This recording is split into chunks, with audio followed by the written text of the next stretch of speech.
So we really have to talk about these NFL all day pack prices. I bought a pack today. I've already opened it and I've got the footage I'm going to throw on the screen in just a second. I opened it from my phone.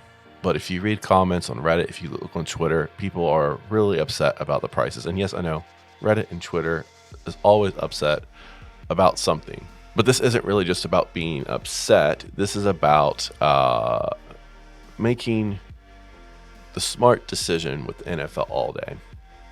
And at this moment, I don't know that buying the packs is a good decision.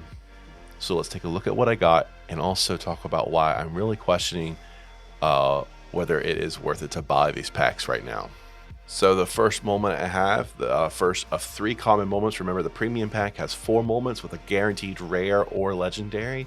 The standard pack comes with no guarantees, about a 27% chance of getting a rare and a, oh goodness, what is it?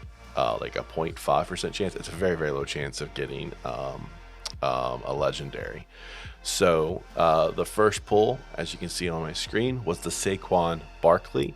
It's gone down in price, which typically happens after a moment gets infused into the market. I'm going to hold the Saquon Barkley. The current floor price is $14 as of this recording.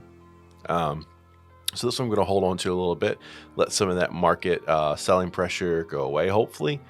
And then we'll see what we can get for it. Unfortunately, it's a fairly high serial number. So I'm not going to get any extra premium from selling it because of the serial number. So the next moment I pulled was another common. It's a Tyler Huntley moment, which is not worth very much, but it is a player that I'm kind of interested in because filling in for Lamar Jackson last year, he was a fun player to watch and showed some signs of being a good player. So the problem is he's playing behind Lamar Jackson, so he's not going to play unless Lamar is hurt.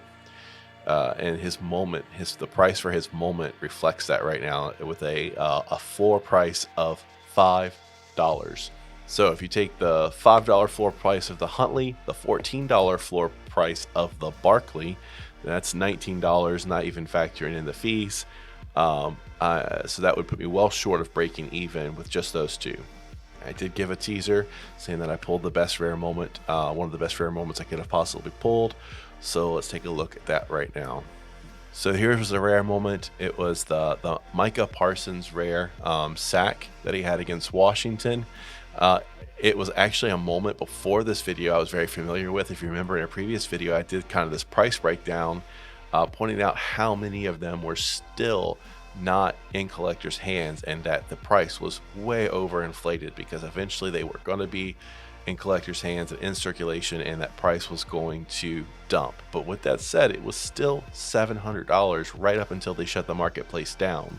I did manage to sell it for $400. I don't normally sell moments right after the marketplace reopens after a drop. That's typically a terrible time to sell moments, but I was convinced that this one was going to go down and just keep going because I really think based off of the rest of the market, if you look at the other comparable players, it feels more like a 250 to 300 range is what I was expecting. So I listed it with 4. I was willing to go down to 253 if I needed to, but my first opening listing was $400. When I listed mine, other people had listed $500 and really had put several around that price. So my price really stuck out and I sold it instantly. It took a big dip down to I even think I saw like a 320 or 350. I can't remember, so don't hold me to that. But it was in the 300s and has since rebounded some in price. Well, I say rebounded in price. Actually, now that I'm looking at it, it's gone back down a little bit. It had rebounded to about 450, but now it's down to 398 as the floor. So, then a couple other moments right there at 400. So I would expect to see that to continue to trend down compared to some other moments. Is that there's anything wrong with this particular moment, but you just got to look at the rest of the rares and who you could get at that price range. But regardless, I'm really happy with the price that I got for it. And even with that really good rare pull, I still think you got to be hesitant about buying packs when they're $49, and especially the $249 premium pack. When I was started with NBA Top Shot, you could get packs for $9. You could get some packs for $19. It was much lower prices, and you were almost guaranteed you could get the three lowest value players out there, and you were still going to probably come out in the positive, at the very least break even. I know it's different now, but because Top Shot's matured and there's more people and there's more packs and the series numbers are getting way inflated. But that was back in the earlier days. We're in the early days of NBA or NFL all day, and we're not seeing that value from the packs right now. So I'm still reserving judgment a little bit. I'm gonna break a pack next time. I'll probably only do a standard pack next time. I only did a standard pack this time.